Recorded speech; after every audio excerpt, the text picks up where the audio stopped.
Estamos haciendo desde el pasado viernes, ¿no, Bambi? Sí, señor. Desde el pasado viernes. Correcto, ya estuvo Alejandro Sánchez, ayer estuvo Gustavo Penades. Exacto. Y hoy también es Estamos el turno de otro una, sector político. Una pequeña recorrida para ver cómo ha sido el año 2022 para algunos de los sectores. El de hoy es el actual ministro de Ambiente, que es el líder del sector Ciudadanos del Partido Colorado, el señor Adrián Peña. ¿Qué tal, Adrián? Gracias por atendernos y por estar un ratito con nosotros. No, muy bien, muchas gracias por la oportunidad. Un saludo a todos. Bien, ayer teníamos a Gustavo Penades acá y antes de preguntarle el resumen del año le pregunté por el caso Astesiano, por el caso Marcial, si no lo voy a desperdiciar la oportunidad de tener a alguien acá y no preguntarle cosas de actualidad. Carolina H. se fue mal, se fue bien, se fue, la echaron, le pidieron que se fuera. ¿Cómo fue la historia para cerrarlo? De alguna manera, acá hablamos todos los días de ese tema, ¿no? Y no sabemos muy bien dónde estamos parados, seguro. Y sí, obvio. No, lo tengo claro. Bien.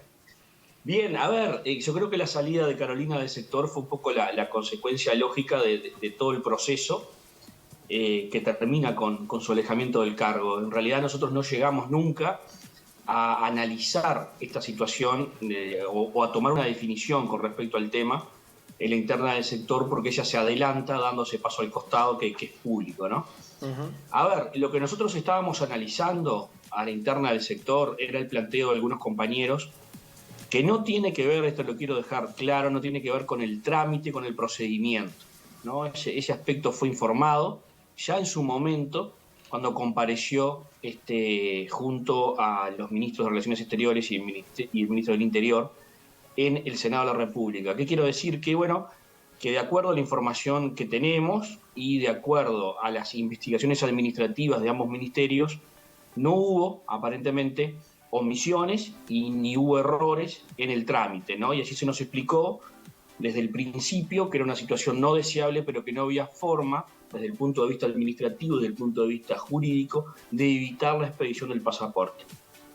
Por tanto, lo que estábamos analizando con respecto a la situación de Carolina era si había actuado correctamente. Es un tema de política, o más bien de ética política, en la medida que los hechos que estábamos analizando eran los novedosos. ¿Y cuáles eran los hechos novedosos? La aparente contradicción entre lo que dijo en el Parlamento y los chats que se hicieron públicos. Entonces el sector no conocía, primero, que había habido vínculo o conversación entre los dos subsecretarios. Eso nos enteramos públicamente, como se enteró el resto del país, en la comparecencia allí en senadores. Y luego nos enteramos también cuando se hicieron público del contenido de los chats, no lo sabíamos antes. Entonces, esos hechos que eran novedosos para nosotros eran lo que estábamos analizando. Por eso, esto no tenía nada que ver, digamos, con el cumplimiento de un tema administrativo ni de un tema jurídico, eso estaría salvado. Sí, bueno, había habido una contradicción entre lo dicho y lo que luego conocimos, ¿verdad? Y bueno, en realidad muchos compañeros decían que allí había una contradicción, que eso era importante. No llegamos a analizarlo, ella da el paso al costado y nosotros avanzamos en la designación de la persona que la iba a sustituir, trabajamos en eso, le comunicamos al presidente, en fin, todo lo que es público, ¿verdad? Y bueno, y así fue la situación. Dada esa circunstancia donde ella dice, bueno, no haber recibido el apoyo del sector de manera explícita en esos días, ella decide abandonar el sector, lo cual me parece que era una consecuencia previsible, digamos, del proceso que había culminado en su paso al costado.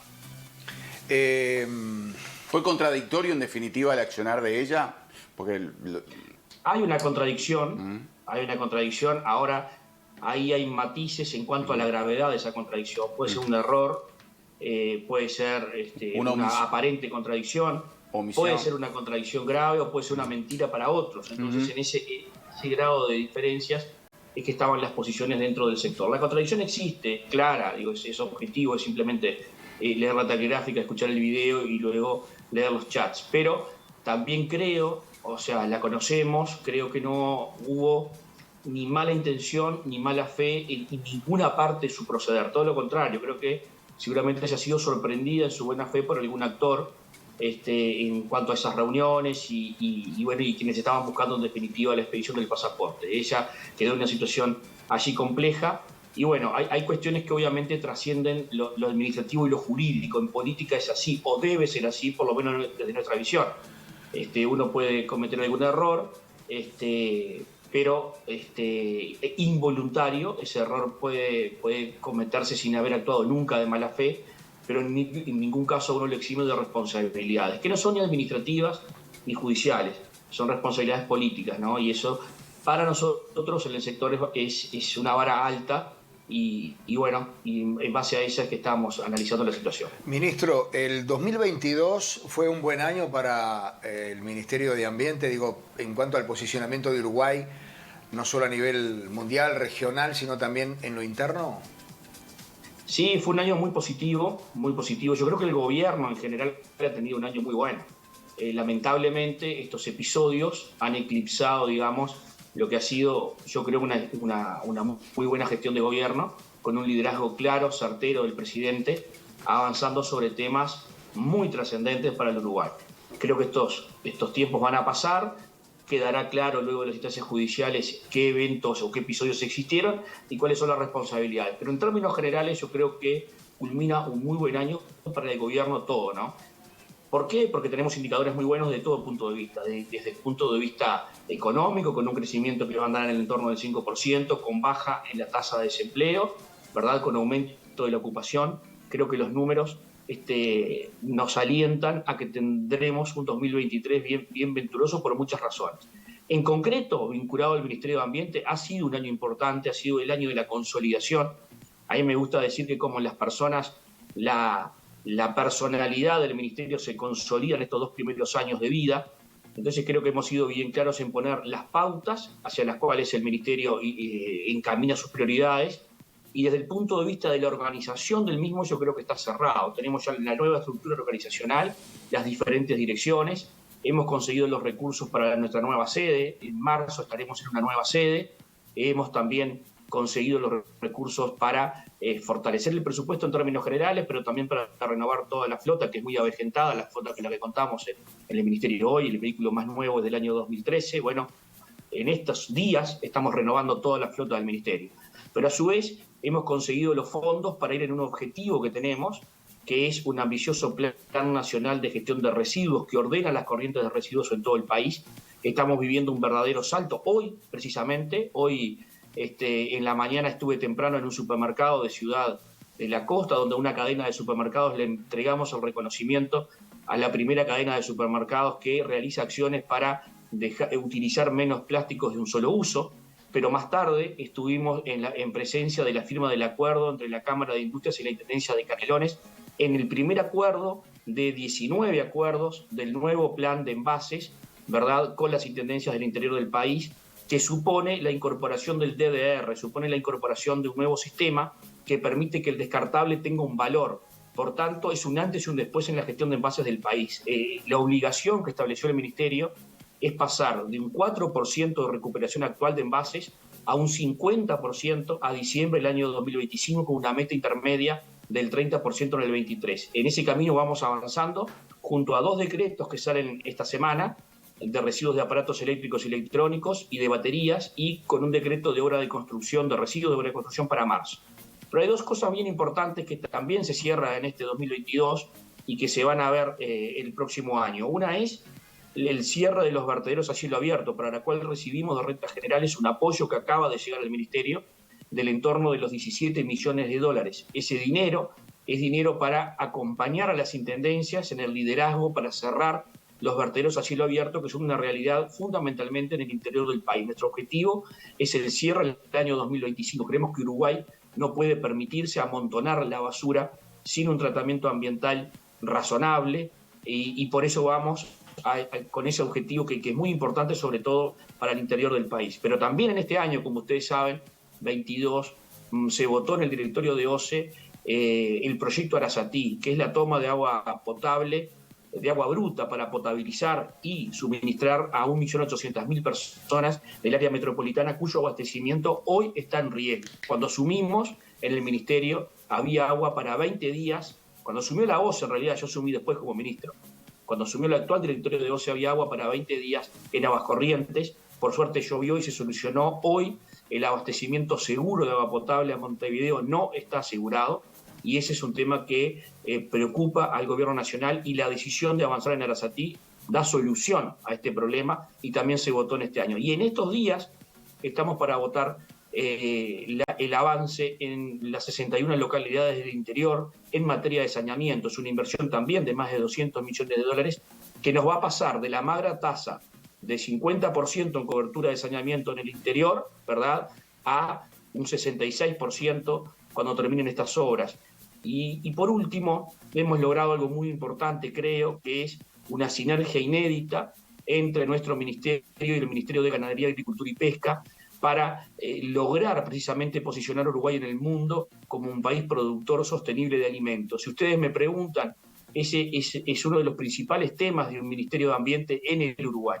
Como un país productor de alimentos, que produce alimentos para 10 veces sus habitantes y que puede producir para 20 veces sus habitantes, en un mundo que necesita alimentos, porque pronto seremos 50.000 millones de habitantes en este mundo que necesita alimentos y que necesita, por tanto, el Uruguay, cómo produce esos alimentos de manera sostenible y cómo Uruguay se destaca en el mundo demostrándolo científicamente, y por eso hemos generado una serie de herramientas cuyo ejemplo más claro es la huella ambiental de la ganadería, que mide los impactos de la ganadería en el ambiente para posicionar a Uruguay a nivel internacional, algo que venimos logrando en este sentido para distinguir nuestra producción y para lograr captar allí un valor ambiental que el mercado está dispuesto a pagar. Esto va conectado a un hito en la historia ambiental del Uruguay, que es la emisión del primer bono sostenible en el mundo, que ata un cumplimiento de deuda y el pago de intereses a indicadores ambientales, y los ata de manera virtuosa en el sentido que premia al Uruguay si se cumple con un objetivo climático, pero también lo castiga. Es decir, Uruguay dice, yo estoy dispuesto a que me castiguen si no logro cumplir con determinado compromiso. Creo que esos hitos son los más importantes del 22, que significan concreciones en el 23. Todos estos temas que les estoy diciendo, recursos que llegan, resoluciones que se toman, significan obras y desarrollos que suponen la mayor inversión ambiental de la historia para el próximo 2023 aquí en Uruguay. Nadia. Adrián, dos preguntas. En relación a lo que tú mencionás en esa alianza con el Ministerio de Ganadería, ¿hay algún programa, proyecto pensado para justamente abatir el déficit hídrico que está sufriendo el agro en este momento? ¿Y hay algún proyecto para las áreas protegidas para el próximo año? Bien, con respecto al problema agua, tenemos dos problemas, ¿no? El problema cantidad y el problema calidad, que se conectan naturalmente. A ver, esto tenemos que incorporarlo. El Uruguay debe diseñar sus políticas teniendo en cuenta que es un gran afectado por el cambio climático o la variabilidad climática. Uruguay no es responsable del problema del cambio climático, nosotros aportamos apenas el 0,03% del problema del cambio climático, pero somos muy afectados. Un país que vive de la agropecuaria, las recurrentes sequías, el aumento del nivel medio de las precipitaciones, un país cuyo 72% de la población vive en la costa, cuyo 60% de los ingresos del turismo dependen de esa costa, es un país gravemente afectado por el cambio climático. Entonces, no se puede pensar ninguna política pública, pero tampoco ningún diseño de política desde el lado privado sin tener en cuenta esta variable. Uruguay tiene sus planes de adaptación, tiene su política nacional de adaptación al cambio climático. Adaptación es esto, cómo nos preparamos las ciudades, las infraestructuras y sobre todo las personas para estos cambios que tienen que ver con el cambio climático. Y Uruguay va a ser un gran afectado por esto. Uruguay va a perder 12.000 hectáreas por aumento del nivel medio del mar. Uruguay va a perder 28.000 kilómetros cuadrados por efecto de la erosión. Uruguay va a tener un aumento del 30% de las precipitaciones medias. ¿Qué quiere decir esto? Que Uruguay debe prepararse para esa realidad. El plan de adaptación al sector agropecuario es un plan vigente que tiene en cuenta precisamente estas cosas y fundamentalmente la gestión del recurso hídrico. Yo creo que allí tenemos que trabajar mucho más, ¿verdad? Y tenemos que fortalecer mucho más a nuestra Dirección Nacional de Aguas, que en un país como el nuestro debe ser jerarquizado en cuanto a la gestión de ese recurso. Con respecto a las áreas protegidas, sí, hay novedades. También en este 22 asumimos el compromiso de llegar al 10% de área marina protegida. Algo de eso hablamos en la última, sí, en la nota anterior, que te enojaste porque no te había invitado a recorrer con la gente de National Geographic. Tratamos con esa deuda.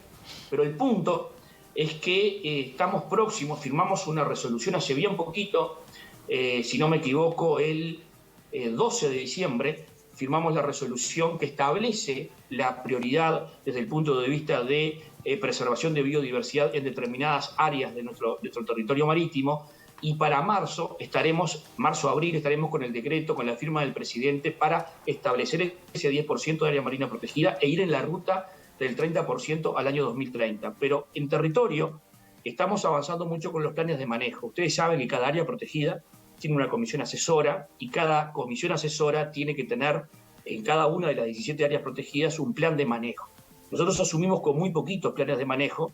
Ya en este año se aprobó el plan de manejo del área protegida de San Miguel, se aprobó el plan de manejo del área protegida de Montes del Queguay, por ejemplo, y estamos con 3 planes de manejo ya en jurídica para poder aprobar de 3 áreas más. Nuestro objetivo es culminar la administración con el 100% de las áreas protegidas con un plan de manejo acordado con los múltiples actores de forma tal de ordenar primero lo que tenemos.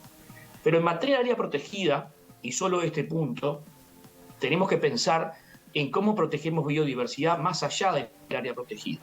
Esas áreas protegidas, que tienen determinadas características, son reductos fundamentales para la preservación de la biodiversidad, pero en Uruguay es muy difícil avanzar en área protegida porque casi el 100% del territorio es privado, ¿verdad? Y entonces hay que hacerlo con alianza con los privados, y casi el 100% del territorio es productivo.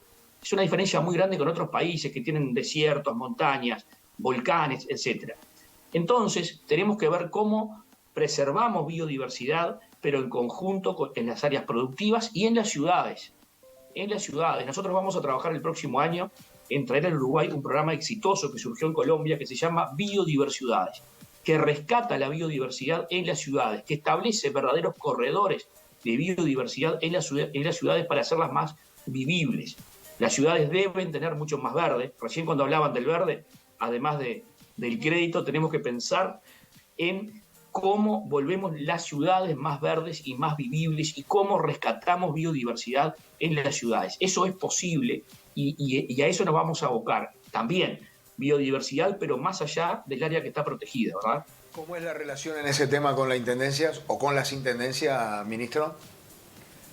No tengo otra chance que sea buena. Es imposible para un ministro de Ambiente trabajar si no es en alianza con las intendencias. Entonces no me puedo permitir tener una mala relación con mis socios naturales, que son los intendentes e intendentas. Nosotros acabamos de venir, como les contaba, de esa firma en Canelones. Entonces yo un poco bromeaba porque les decía que desde el punto de vista político a veces tenemos algún chisporroteo con el intendente.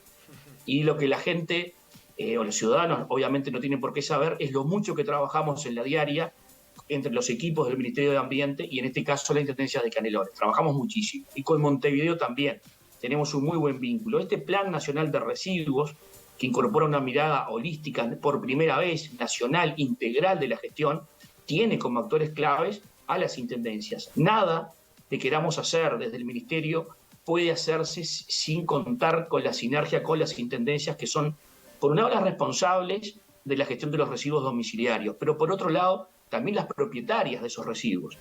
Entonces, todo lo tenemos que hacer con las intendencias y el trabajo, por suerte, es muy bueno. También por una cosa que es importante, creo, que es algo que hemos tratado de instalar en el ADN del Ministerio en estos 2 años. Los temas ambientales y climáticos, primero, son de mediano y largo plazo. Nada en ambiente se va a resolver totalmente en 1 año o 2. Todo necesita miradas de mediano y largo plazo. ¿Qué quiere decir? Que las decisiones que tomamos trascienden ampliamente nuestra administración, ¿verdad? Pero por otro lado, los temas ambientales son temas transversales en los que no tenemos discusión prácticamente. La educación puede ser polémica, la seguridad puede ser polémica, la política económica, la política laboral, pero los temas ambientales, por suerte, tenemos la oportunidad de ponernos de acuerdo. Entonces, hay que trabajar en amplias bases de acuerdo para construir política de Estado en lo ambiental. Tenemos un ministerio nuevo, es una oportunidad para hacer algo entre todos. Entonces, la apertura es permanente del ministerio para incorporar a todos los actores, porque las políticas que se están diseñando han contado con la participación de todos, porque en el año 25 otro gobierno va a venir y deberá continuar con lo que nosotros estamos comenzando en algún caso y continuando en otros, porque hay muchas cosas que nosotros lo que estamos haciendo es continuando con lo que venía y profundizando. Es el caso de los residuos, que estamos aplicando la ley votada por la administración anterior, pero es el caso de la emisión de deuda, del bono sostenible, porque ese bono que va atado a indicadores climáticos, va atado a indicadores que se definieron en el año 2017, cuando nosotros no éramos gobierno. Eso también es una señal muy potente a nivel internacional, porque cuando asume un gobierno, como pasa en algún vecino de repente, nadie está esperando que cambie o qué va a pasar con la política climática o ambiental. También aquí Uruguay va construyendo políticas de Estado y eso se suma como un activo a ese activo que Uruguay ya tiene de reconocimiento internacional en cuanto a ser previsible en cuanto a política económica, política, social, también climática y ambiental. Ministro, para terminar, porque si no estamos todo el día acá porque hay 80.000 preguntas, pero yo no sé si esto es concerniente solo al Ministerio de Ambiente o también al de Ganadería o solo al de Ganadería. Y es el tema de la utilización de los agrotóxicos. La Sociedad Apícola Uruguaya está que trina porque dice que desde hace años viene reclamando que se le mueren las abejas, que se las matan. ¿Qué pasa con eso? Bien, el tema de los agroquímicos es un tema bien trascendente. Primero, es la responsabilidad del registro y la incorporación de los agroquímicos, es del Ministerio de Ganadería, pero del control en cuanto a sus efectos desde el punto de vista ambiental es del Ministerio de Ambiente. Nosotros trabajamos muy en conjunto con la Dirección de Servicios Agrícolas. Hemos firmado un convenio que nos permite avanzar. ¿Avanzar en qué? En dos cosas. Primero, la actualización del registro de plaguicidas. Hemos recibido alguna observación de que el registro es anticuado, entonces estaremos evaluando ese registro de plaguicidas, lo cual va a determinar que seguramente algunos plaguicidas terminen siendo obsoletos, ¿no? Sí. No son la mayoría, esa es la realidad, pero ese acuerdo que nos permite verificar y revisar nuevamente el registro va a permitir descontinuar algunos productos de acuerdo a las mejores prácticas mundiales. Y por otro lado, hemos logrado un acuerdo que permite por primera vez la evaluación del riesgo ambiental de los plaguicidas, cosa que no existía. Es decir, que cuando un plaguicida ingresa al Uruguay, además del riesgo que puede tener para la salud, que eso es evaluado, de las personas, sobre todo de los aplicadores, ahora va a tener también una evaluación de riesgo ambiental acorde al Uruguay. Los plaguicidas llegan con alguna información, básicamente del país donde son producidos, con un dossier, pero debemos evaluar eso en territorio, de acuerdo a las características, al viento, a las condiciones, al suelo, al tipo de agua, a todas las condiciones que hay en nuestro medio. Adrián, y no pasaría, que logramos de un año a esta parte. A ver, por último, estamos trabajando en un proyecto del Fondo Mundial para el Ambiente, que se va a presentar a mediados del año 23, que apoya la transición agroecológica, apoya precisamente el ir pasando de algún tipo de insumos de base química a productos con origen natural y a esa transición en la que el Uruguay debe avanzar. También es cierto que el Uruguay es un país productor agrícola importante, que eso supone ingresos bien importantes para la economía nacional y que en el mundo de hoy no es pensable, digamos, producir determinado tipo de productos. Entonces, también aquí me parece que es importante centrarnos en el uso, no tanto en el producto, el uso es el que tenemos que cuidar. Muchos de estos productos bien aplicados y de manera responsable no tienen ningún perjuicio ni para la salud ni para el ambiente, pero allí el tema clave es cómo se usa y ser bien estrictos en el uso. Yo creo que en eso estamos mejorando también mucho junto a los productores. De hecho, venimos monitoreando las denuncias y las denuncias vienen descendiendo de manera importante. La Sociedad de Apicultores del Uruguay es nuestro aliado, ¿verdad? Es nuestro aliado porque la abeja, además de ser productora y de generar producción familiar para algo así como 2.500 familias en el Uruguay, es un agente protector fundamental. Sí. Y es un agente de multiplicación de biodiversidad por la función polinizadora de la abeja, ¿verdad? Entonces, la abeja es la socia natural del ambiente y, por tanto, yo siempre digo nuestra socia la abeja del Ministerio de Ambiente. Es muy importante. Entonces, seguimos profundizando los controles y seguimos avanzando en esto. Yo creo que también ahí nos podemos destacar si logramos certificar determinados usos y también por eso distinguir un poco nuestra producción. Yo creo que no estamos tan lejos de tener también en eso un diferencial en relación con otros países, porque nosotros, por ejemplo, tenemos el 100% de nuestra superficie georreferenciada y con las áreas buffer, es decir, con las distancias que se deben cuidar de los arroyos, de los ríos, de otros cursos de agua y de las escuelas, por ejemplo, y de los poblados. Eso, el 100% del territorio mapeado no existe, yo diría que en ningún lugar del mundo, y Uruguay lo tiene. Entonces tiene que aprovechar eso que tiene para mejorar sus controles y poder demostrar que controla, que también es muy importante para los productores. Bien. Te iba a preguntar que qué les garantiza en este caso que no vuelva a pasar lo mismo que con el caso de UPM, que ustedes multan y después Ganadería aprueban una serie de registros que no estaban habilitados o que no estaban vencidos, con la complejidad de los registros en el Uruguay, que además un registro aprobarlo generalmente son 2 años. ¿Cómo se aprobó tan rápidamente? Bueno, allí hubo un trámite que es verdad que fue más rápido, pero eso es una pregunta para servicios agrícolas, claro, del Ministerio de Ganadería. Sí digo, simplemente porque seguí muy de cerca y personalmente todo el expediente vinculado a este vivero, que los productos que se utilizaban no estaban autorizados para viveros, pero sí estaban autorizados para otros usos, digamos hasta más riesgosos, como por ejemplo para la producción de hortalizas. Entonces, aparentemente lo que faltaba era una cuestión formal de trámite y que no tenía que ver con las características de los productos. Pero insisto, esas son explicaciones más bien para quienes autorizan y quienes tienen la competencia en esto, que, como decía al principio, es Servicios Agrícolas del Ministerio de Ganadería. Sí, nosotros actuamos con mucho celo y yo quiero decir que en términos generales los productores son muy responsables. Quizá haya situaciones, pero que son básicamente excepciones. No nos podemos permitir tampoco excepciones en esto, ¿verdad? Hay que ser bien claros. No se pueden permitir excepciones y si alguien incumple la norma debe ser sancionado y con mucha firmeza. Sí digo que en términos generales los episodios que antes qué sé yo, hace 10, 15 años por ahí uno iba y veía un mosquito, hablo del aparato con el que se fumiga, ¿no? Que mucha gente de la ciudad quizá no lo conozca, pero que es una especie de tractor, 4 ruedas, que tiene brazos largos y fumiga. Eso, en algún tiempo yo llegué a ver que se lavaban en los arroyos y había denuncias por eso. Eso hoy no pasa. Y yo siento en los intercambios que hemos tenido con los productores, sobre todo con los productores agrícolas, que hay una concientización bien importante de manejar de mejor forma estos temas, y creo que a ellos también les interesa porque le va a la sostenibilidad de su producción.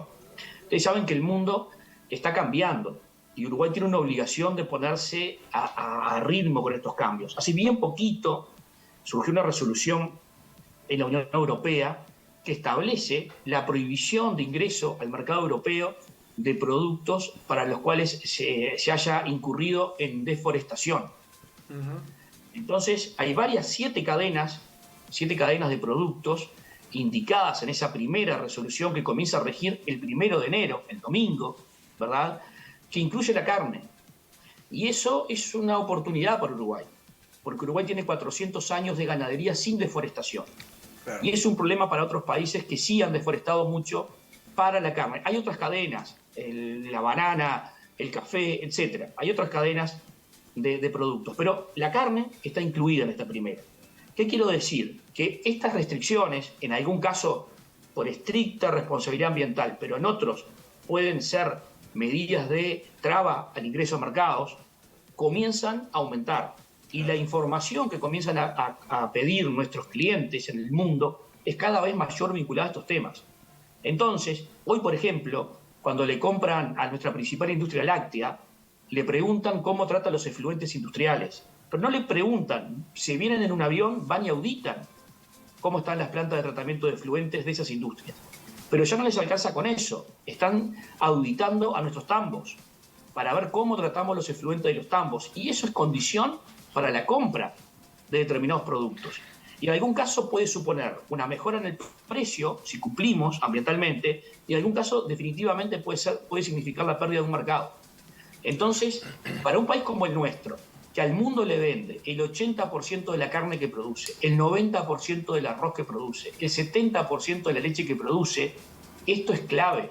Uruguay tiene que ir a la vanguardia de esto y tiene que decir, yo lo hago bien, y lo demuestro científicamente y lo certifico. Claro. Ese es el mundo de hoy, no de mañana. Y Uruguay tiene que estar a la cabeza. Por eso es tan importante la incorporación de la dimensión ambiental en todos los procesos. Por el compromiso con el ambiente, con el medio, por el compromiso con las generaciones que vienen, pero también con sostener la cadena productiva que genera ingresos para los uruguayos y que nos permite seguir viviendo y poder vivir mejor. Entonces tenemos que producir más, de eso no hay duda, pero tenemos que hacerlo de manera sostenible. Y termino porque se terminó el tiempo según la cara de Villar. No. Mi cara no dice nada. Mi cara está dudando de si tiene agua ese vaso que está ahí adelante. No. Sí, acá está. No. ¿Es agua? ¿Es agua eso? Es agua. ¿Sabés qué le quería preguntar? ¿Por qué? Tengo al otro invitado ya esperando. Si podemos dejar el plano entero del ministro. No, una yo bandera de también- Ghana. ¿Por qué la bandera de Ghana? Si los buenos o los malos. La bandera de Ghana, ¿por qué es allá arriba? Quedó acá. Hace poquito, mirá bien el futbolero, salió el futbolero. Hace Bueno, y poquito sí, vive de eso. tuvimos en Uruguay, que fue un hito, no lo comenté en la introducción de lo importante del 22. El mundo va a un acuerdo global sobre plásticos. El plástico se consumía en el mundo en 1950 2 millones de toneladas por año. En este momento estamos consumiendo casi 400 millones de toneladas. Es un invento bárbaro, pero no ha generado un problema ambiental. El mundo decidió ir a un acuerdo vinculante, es decir, obligatorio sobre plásticos, para disminuir su uso y sobre todo los de poca vida.